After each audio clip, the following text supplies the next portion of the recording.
Hi, if you are watching this, it means that you are one of my Unruly benefactors, and this is the behind the scenes type of video for January 2018.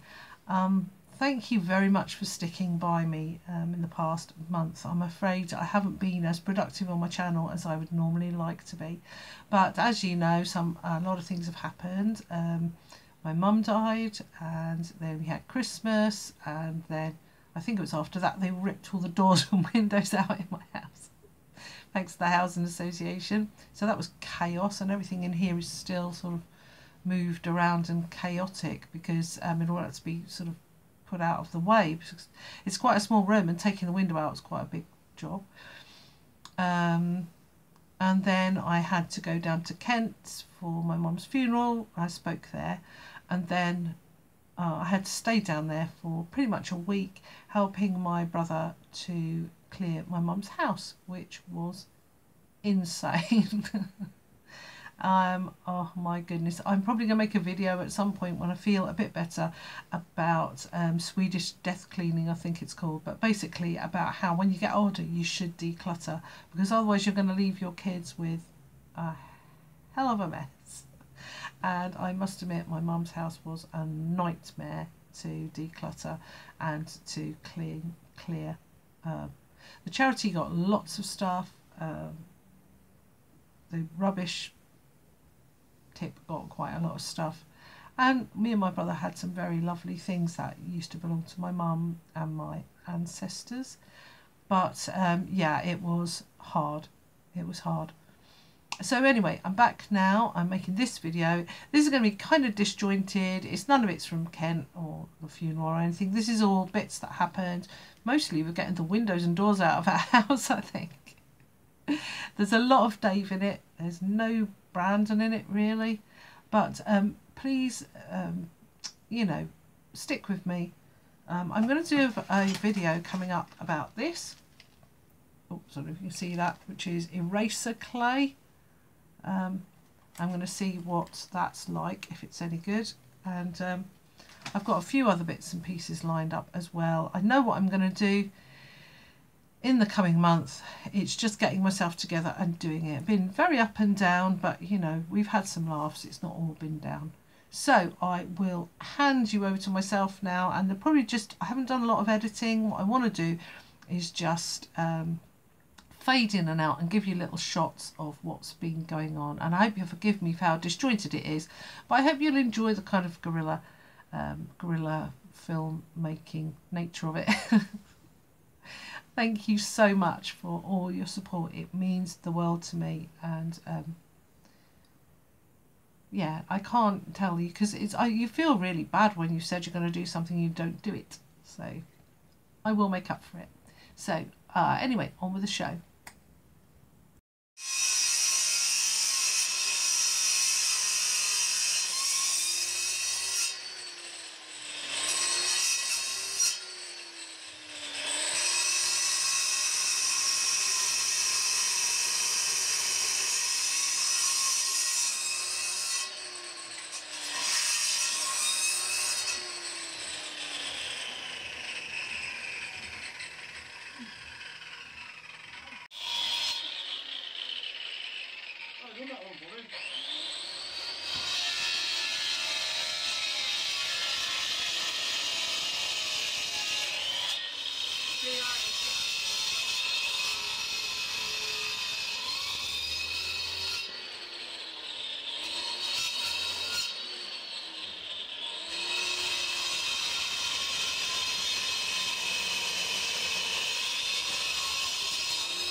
Mog, you don't like it, do you? What's happening, Mog? Hey, what's happening? Yeah. He's not happy.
on then, Maisie.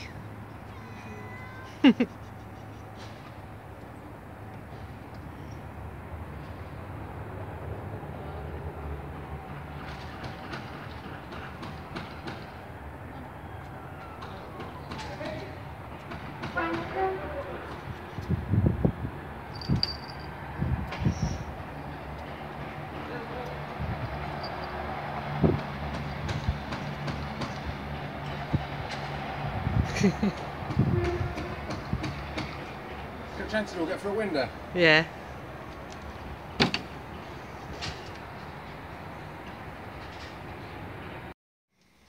Maisie.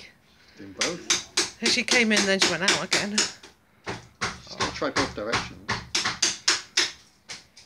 She's a nuisance. Try opening the other one. Maisie. No, I'm not going to do that. They're not fixed in properly yet. Look.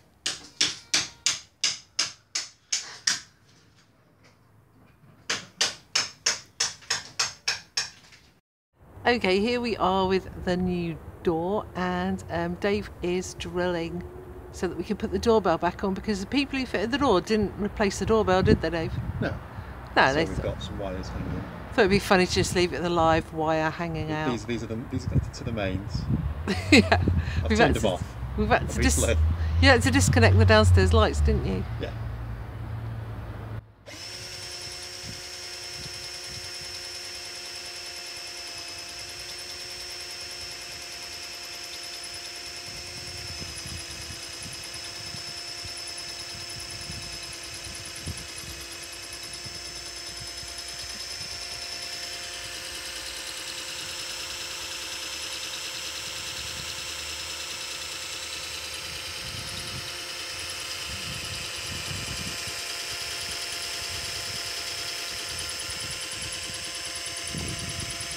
I'm not sure that drill's got enough power. I think my Dremel's got more power than that.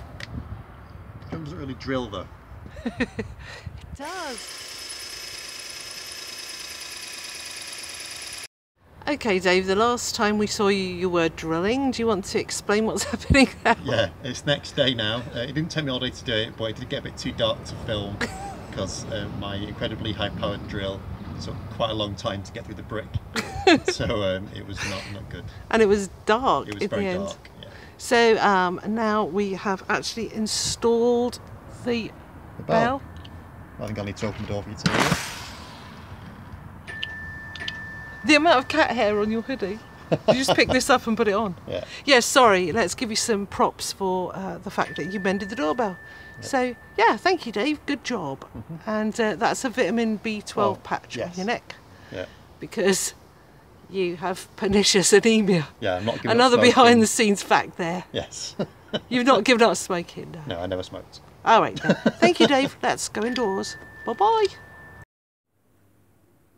This is a new part of the video, and I'm showing you this. It's a pen that I made at the weekend with my guild, the British Polymer Clay Guild Northwest branch, and we had a pen making day with a lady called Jen Lawson, and yeah, I made this pen. Three other members of my, well, three other patrons are also members of the guild, so they were there.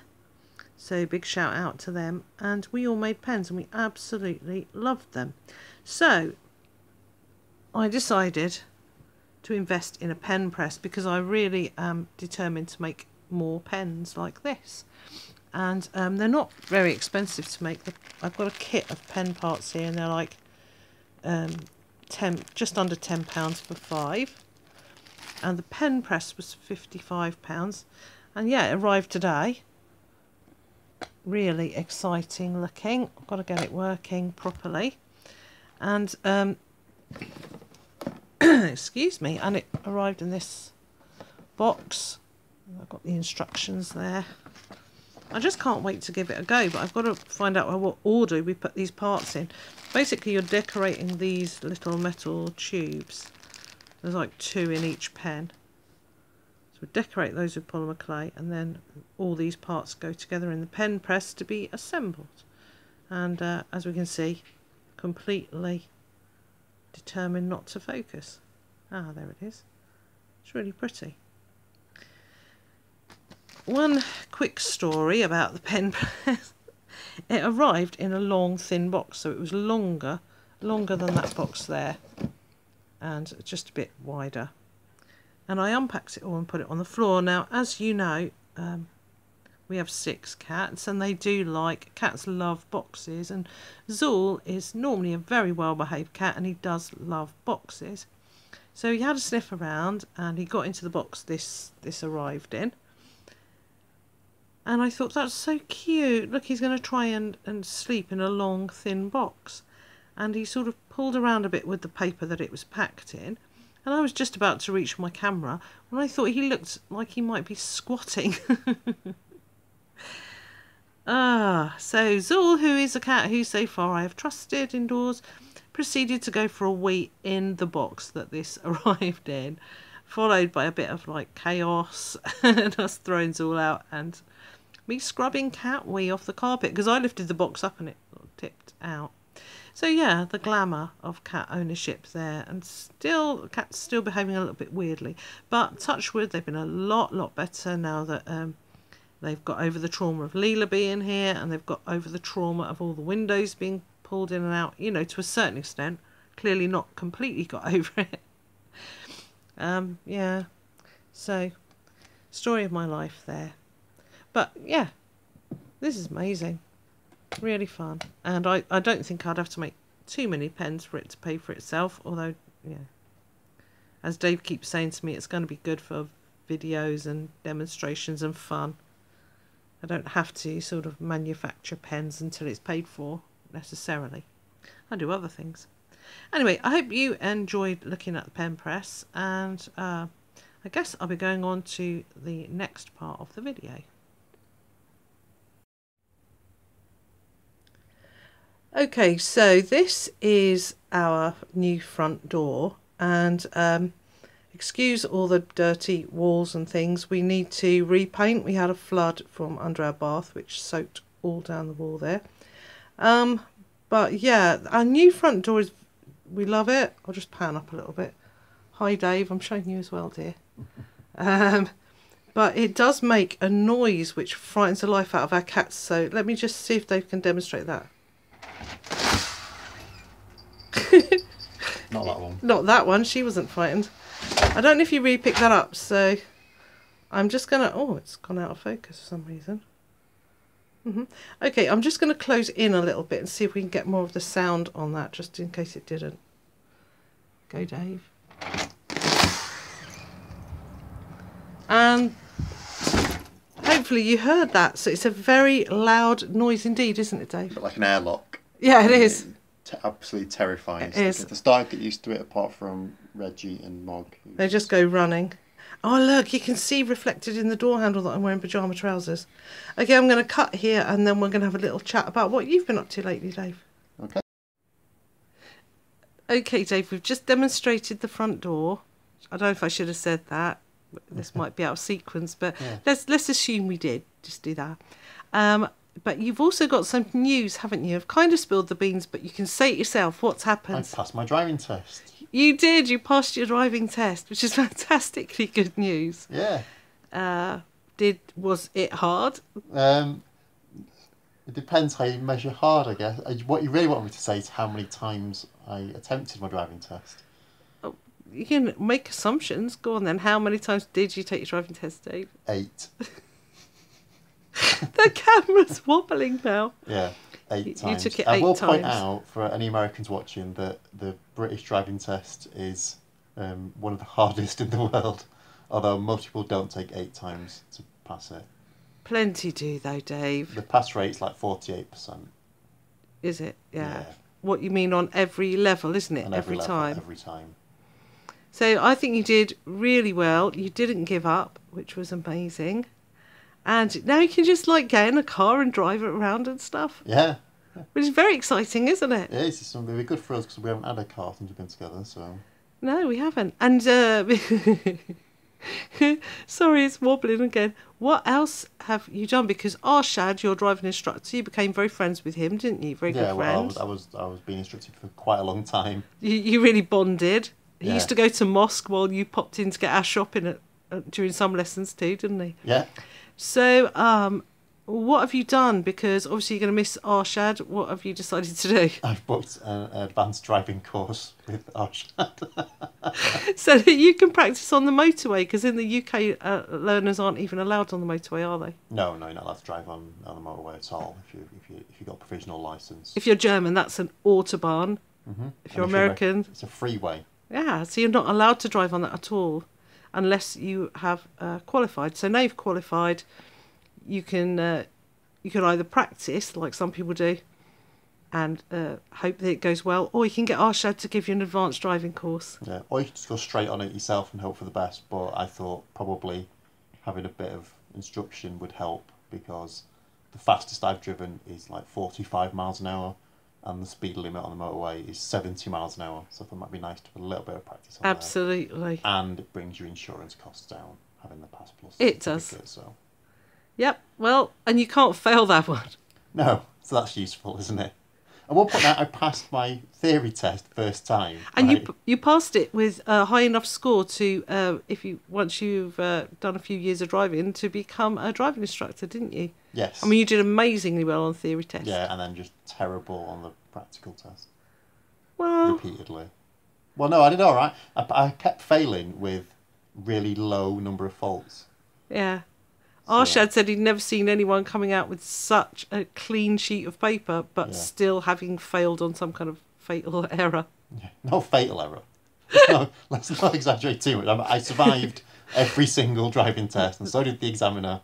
There was the one where the woman instructor screamed, the woman examiner screamed, stop. Yeah, although I had already stopped at that point. That did fail you instantly. Yeah. Okay, Dave, well, I think I've teased you enough. I hope everyone enjoyed it, and congratulations. Thank you. You're welcome.